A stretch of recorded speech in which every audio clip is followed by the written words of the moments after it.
The Holocene has ended. What we do now and in the next few years will profoundly affect the next few thousand years. The only conditions modern humans have ever known so far are changing, and changing fast. Nothing stays the same on this planet. Everything changes. The Earth is going into one of these jumps, and you don't know what is going to be on the other side of those jumps. The Earth is always jumping.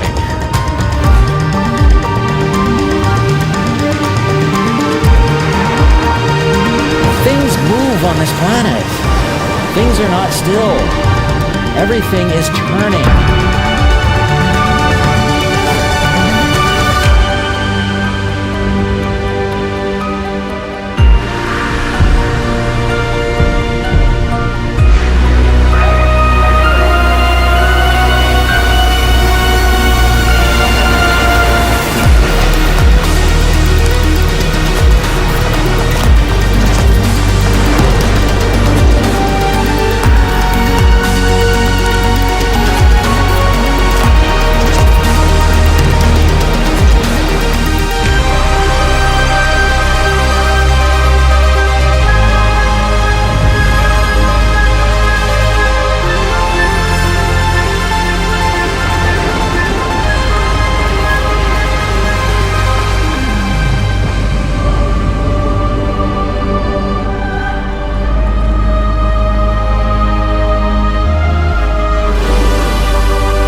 As it begins to run out of fuel, the sun won't simply fade away to nothing. Its core will collapse, and the extra heat this generates will cause its outer layers to expand.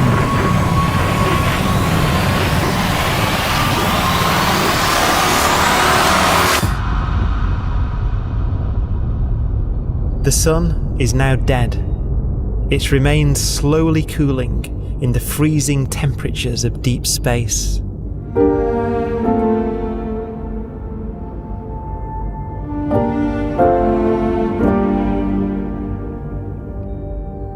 The fate of the sun is the same as for all stars. One day they must all eventually die, and the cosmos will be plunged into eternal night. All stars eventually will run out of fuel. The temperature of the universe drops. The stars, one by one, in the night sky, will turn off. And there'll be no more new stars created. And so that the universe will end not with a bang, but with a whimper. And not in fire, but in ice.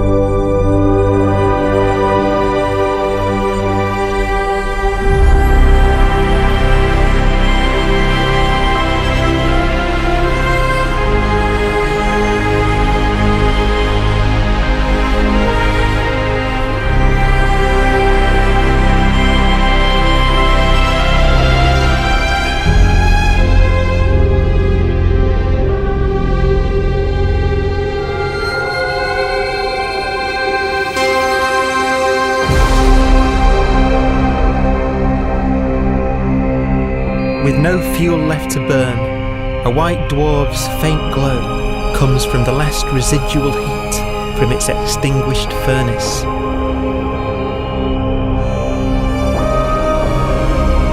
Looking at it from where the Earth is now, it would only generate the same amount of light as the full moon on a clear night.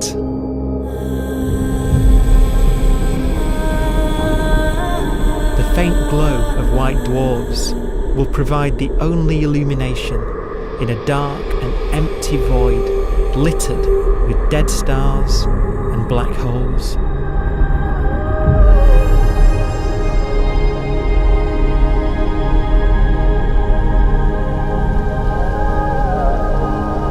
ways, it's kind of a ghost universe. It's the corpses, the zombie stars, that will take us into the future.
Black dwarf will be the final fate of those last stars. White dwarfs that have become so cold that they barely emit any more heat or light. Black dwarfs are dark, dense, decaying balls of degenerate matter, little more than the ashes of stars. Their constituent atoms are so severely crushed that black dwarfs are 1,000,000 times denser than our sun.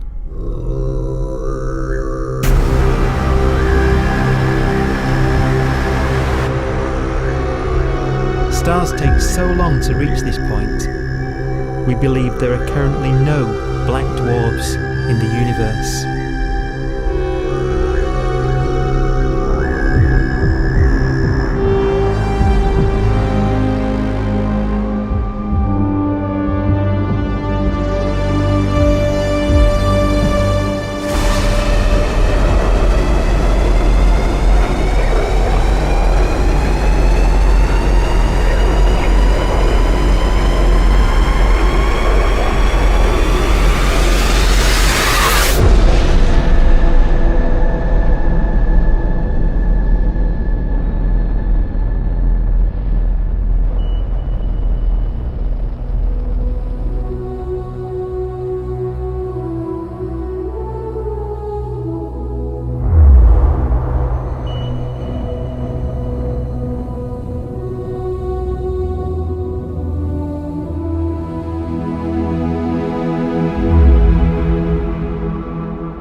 We have a pace of life that's based on really the energy available to us now.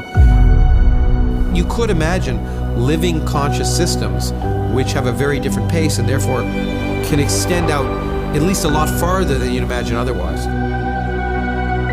You could have a living system where if it had a thought every 10 trillion years, that would seem normal. Even if our life dies out, one could imagine at some time arbitrarily far in the future, a fluctuation occurs which allows intelligent life to exist again for a little while. So you might have islands in time of intelligence.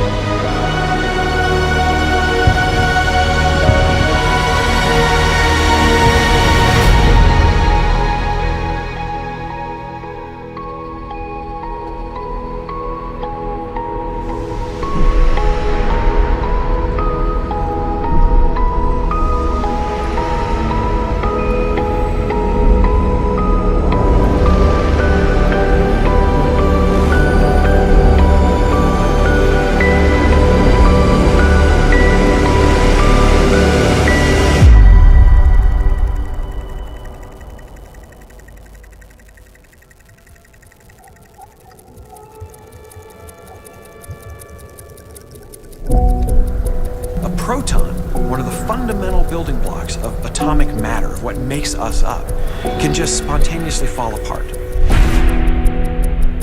Any material that evades the pull of a black hole eventually dies away as its protons disintegrate.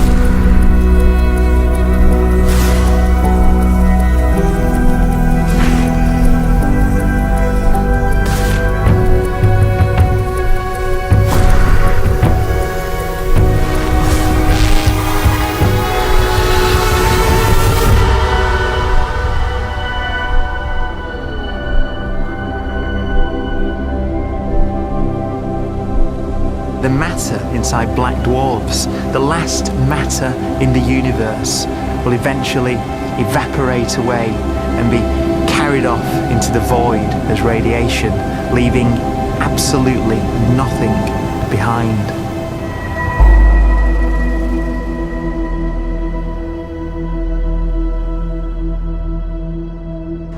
With the black dwarfs gone, there won't be a single atom of matter left.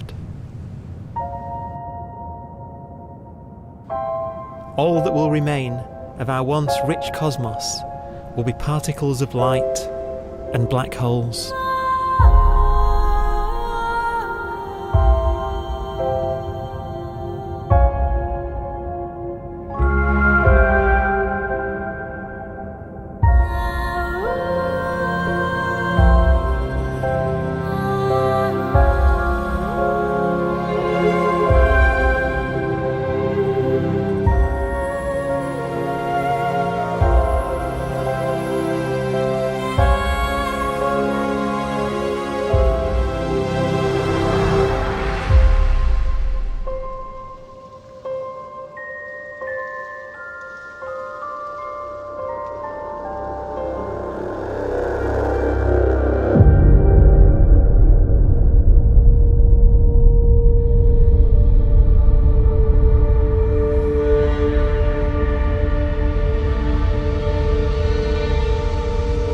The arrow of time creates a bright window in the universe's adolescence, during which life is possible.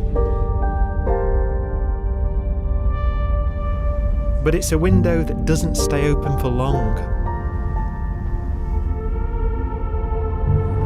As a fraction of the lifespan of the universe, as measured from its beginning to the evaporation of the last black hole, life, as we know it, is only possible for 1,000th of a billion billionth billion billion billionth billion billion billionth of a percent.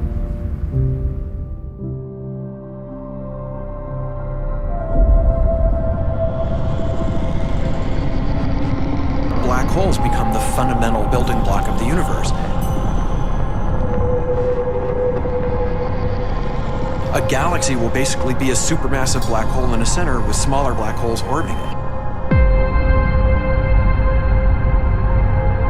Zombie galaxies filled with black holes continue to evolve. They'll eat each other and they'll get bigger, and maybe they'll fall into the supermassive black hole and it'll get bigger. The universe will still be an exciting, dynamic place. It's just that the timescales you're talking about are now trillions of years instead of thousands or millions of years.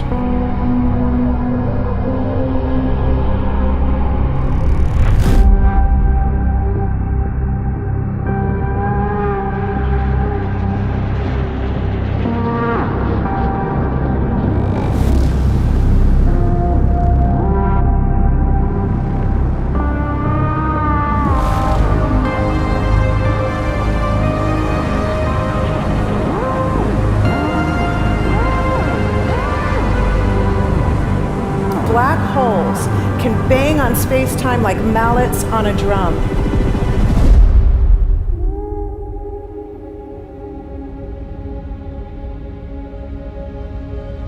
And they have a very characteristic song.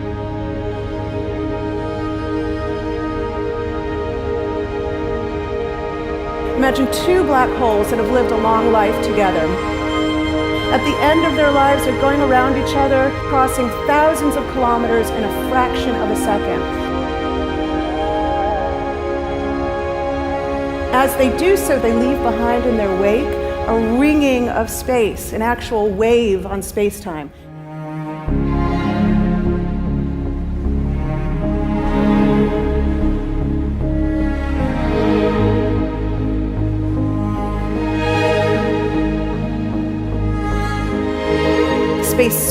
squeezes and stretches as it emanates out from these black holes banging on the universe. Those are the gravitational waves. They are literally the sounds of space ringing. And they will travel out from these black holes at the speed of light as they ring down and coalesce to one spinning, quiet black hole.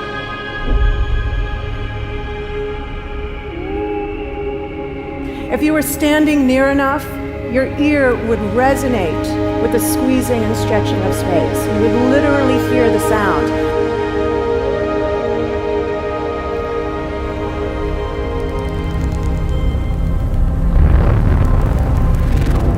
Imagine a lighter black hole falling into a very heavy black hole. The sound you're hearing is a light black hole banging on space each time it gets close.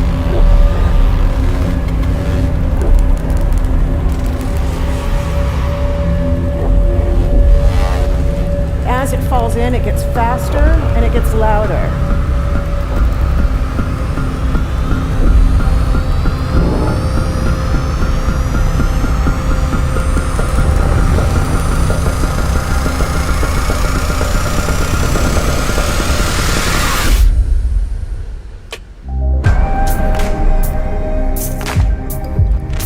Scientists used to think black holes were immortal, but even these will one day die.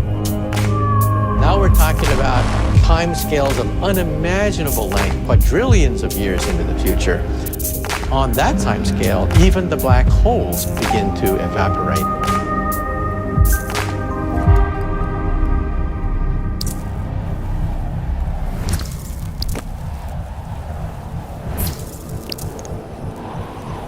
According to quantum mechanics, space is filled with virtual particles, antiparticles, that are constantly materializing in pairs, separating, coming together again, and annihilating each other.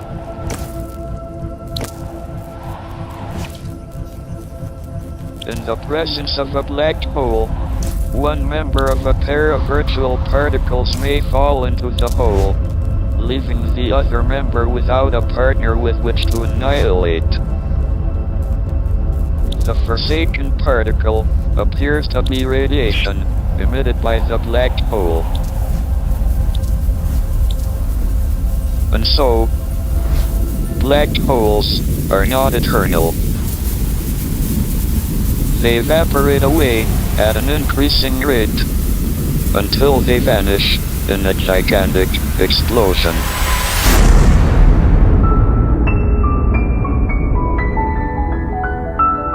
Quantum mechanics has allowed particles and radiation to escape from the ultimate prison, a black hole.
Philosophers and poets have asked the question, will the world end in fire or ice? We can now give an answer. The latest evidence shows that the universe is not slowing down, but it's speeding up out of control. And the universe, we think, will die in ice. Trillions upon trillions of years from now. Empty space itself has energy. In every little cubic centimeter of space, whether or not there's stuff whether or not there's particles, matter, radiation, or whatever, there is still energy even in the space itself. And this energy, according to Einstein, exerts a push on the universe. What is the weird stuff that's accelerating the universe? We call it dark energy. And this stuff is the dominant stuff of the universe. Almost 3/4 of the matter-energy content of the universe is this dark energy. And we don't know what it is. Dark energy, unlike matter or radiation, does not dilute away as the universe expands. This has crucial implications for what the universe is going to do in the future. So what will be the future of the universe? Well, if the dark energy remains dominant and repulsive, the universe will expand forever.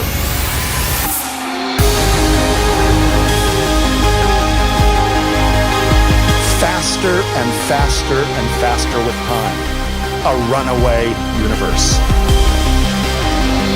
70% of the energy of the universe resides in empty space, and we don't understand why. But we do know what will happen. If that energy continues to be there, the universe will become cold and dark and empty. That's the future as it might be. We don't know because we don't yet understand the nature of dark energy. Until we do, we won't know the future. We won't even understand our own origins, and that's why we want to know and study this subject.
Forecast does seem to be for an ever colder, ever emptier universe.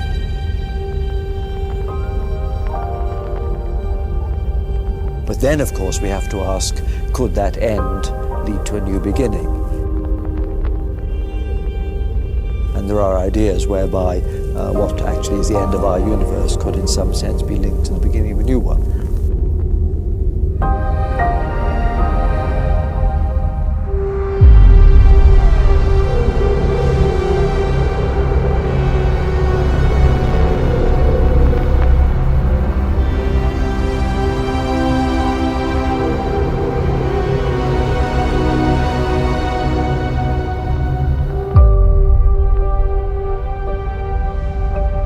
We've worked out the mathematics, the equations. They seem to say that if you have an atom smasher that can concentrate tremendous amounts of energy at a single point, you can perhaps open up a gateway, a baby universe.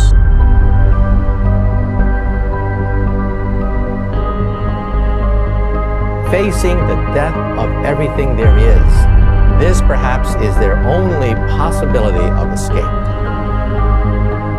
And this also raises a very intriguing possibility, sheer speculation of course, that perhaps any universe that has intelligent life in it will create baby universes, will create lifeboats, and proliferate child universes.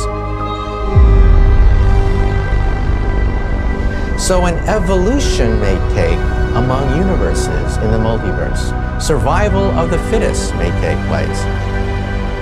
So those universes which do not have intelligent life are infertile. They have no children. But those universes that have mild temperatures, stars like us, would create civilizations that could open up child universes, and they would then proliferate.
After an unimaginable length of time, even the black holes will have evaporated, and the universe will be nothing but a sea of photons gradually tending towards the same temperature as the expansion of the universe cools them towards absolute zero.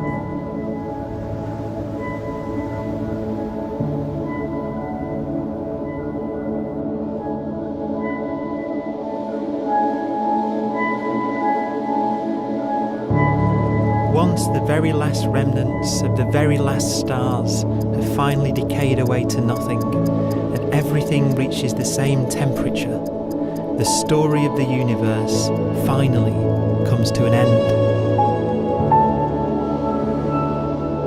For the first time in its life, the universe will be permanent and unchanging. Entropy finally stops increasing because the cosmos cannot get any more disordered. Nothing happens, and it keeps not happening forever.